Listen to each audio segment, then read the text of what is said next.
Neste oportuno amanhecer, quero refletir sobre uma temática que eu julgo de extrema significância.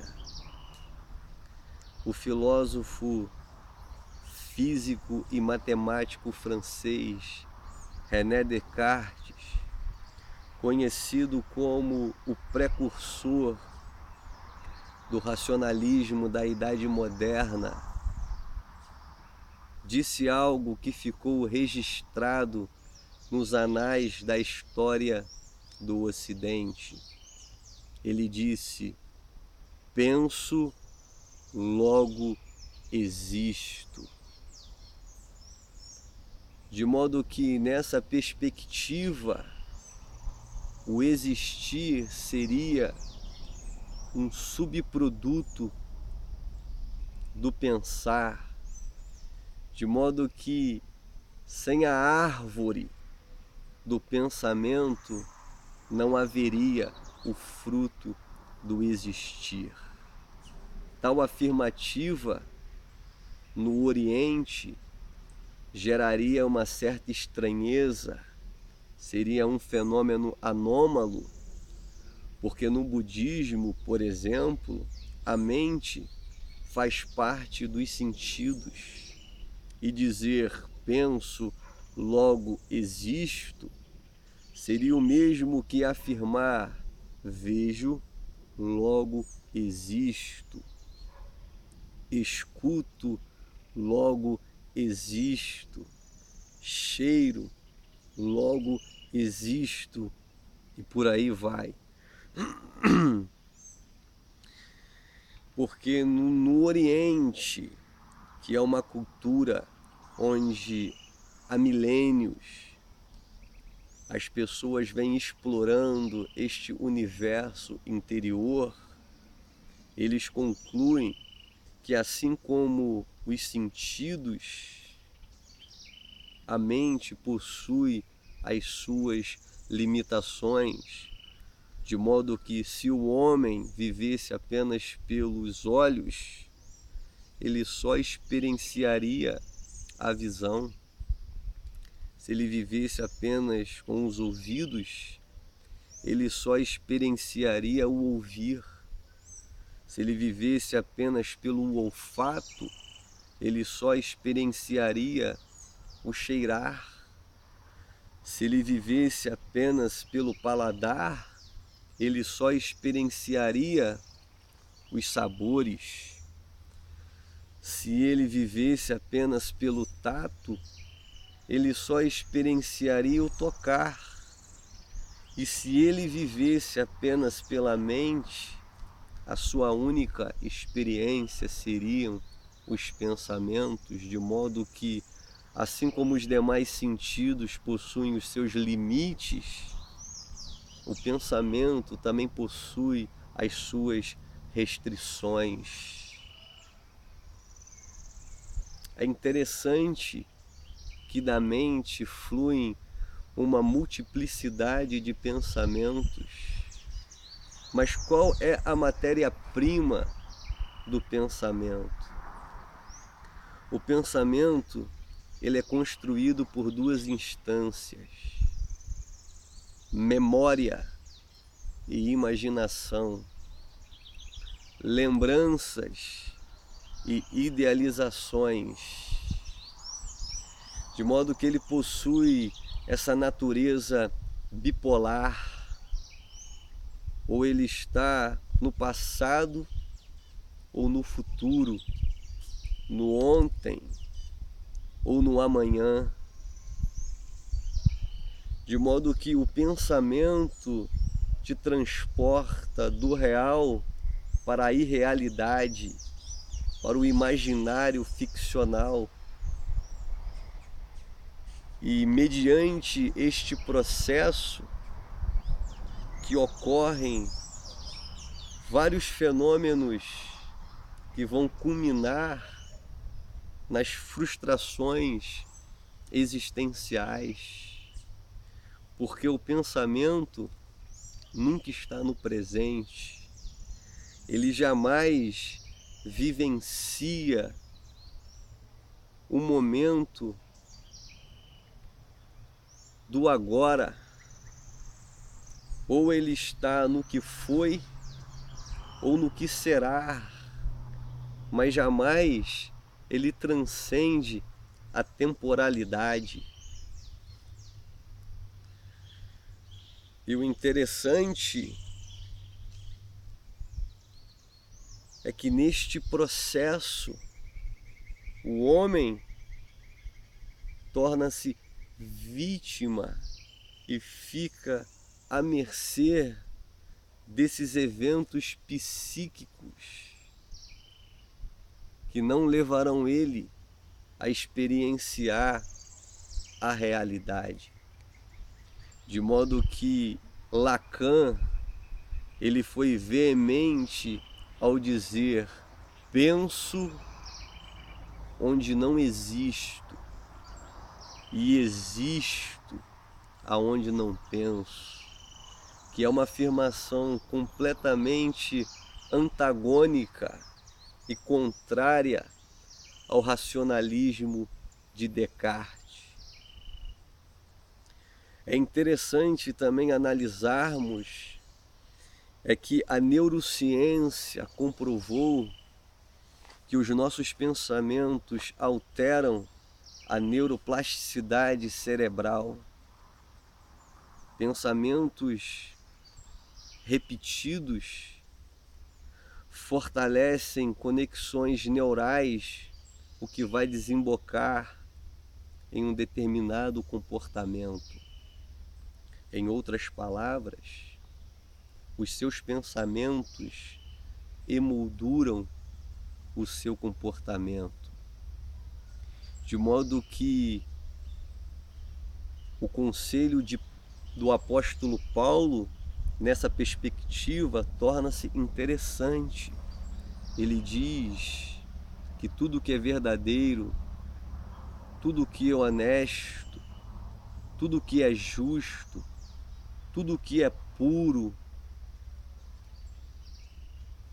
se é de boa fama ou algum louvor existe, isso sim ocupe o vosso pensamento. Assim como somos seletivos ao escolher os alimentos que trarão benefício à nossa saúde, se faz necessário selecionarmos os pensamentos para que esses não venham adoecer a nossa alma. Outra característica do pensamento é que o pensamento gera o desejo, e o desejo sempre anseia pelo distante, pelo longínquo. Por exemplo, todo adolescente deseja alcançar a maioridade. Um homem avançado em dias deseja regressar à menoridade. O homem solteiro deseja casar. O homem casado deseja retornar à sua vida de solteiro. O homem que está trabalhando anseia pela aposentadoria. O homem aposentado, ele deseja regressar aos seus dias de trabalho. O homem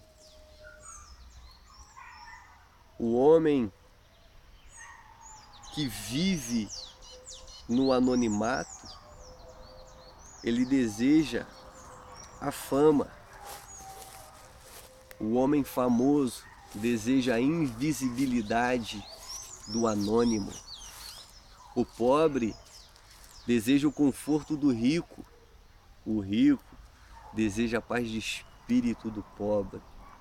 E assim é a mente que produz pensamentos, que produzirá desejos, e esses desejos serão a raiz do sofrimento, porque ele sempre está ao anseio daquilo que é longínquo, daquilo que é distante.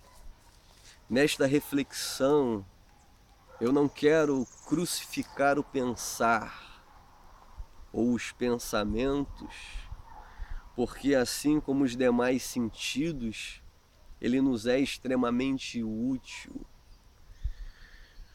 Mas o que eu quero deixar frisado,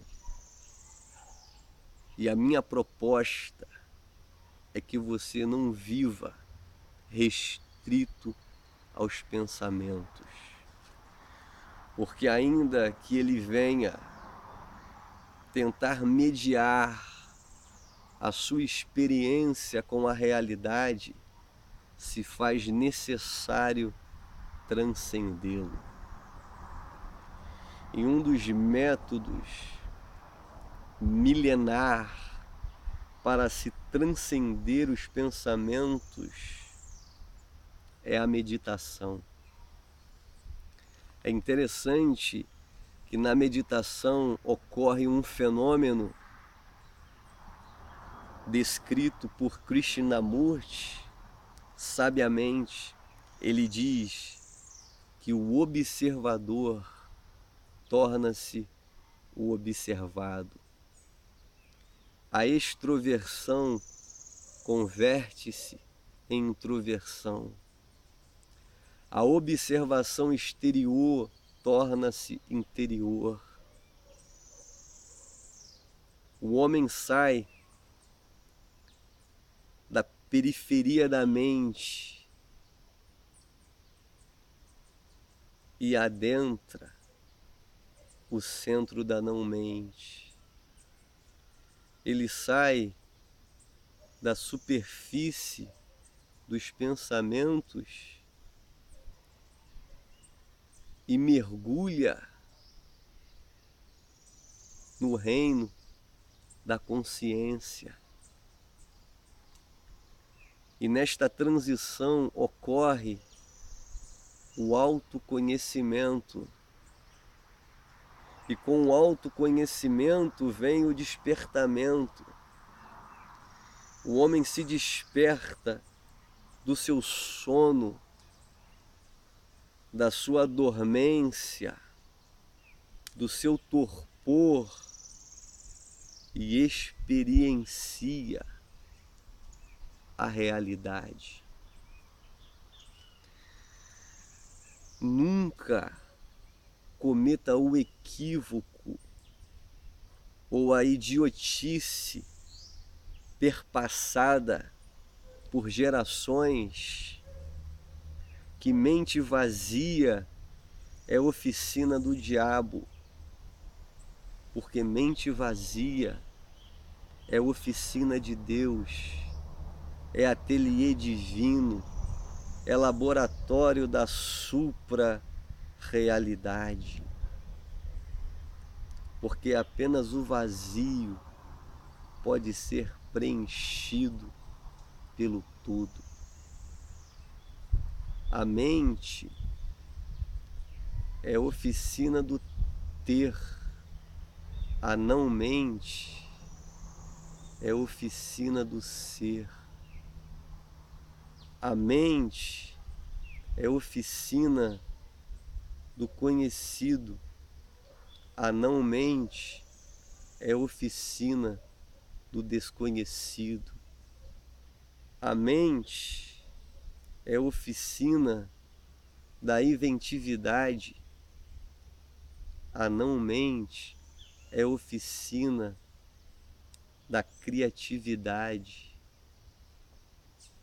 A mente é oficina da reprodutividade, a não-mente é a oficina de todo insight. A mente é oficina da ritualística, a não-mente é oficina da mística. A mente é oficina do tempo, a não-mente é oficina da atemporalidade. A mente é oficina dos fenômenos momentâneos, a não-mente é a oficina da eternidade. De modo que, por intermédio da meditação, o homem transcende o véu do pensamento. O homem descobre o oceano do ser,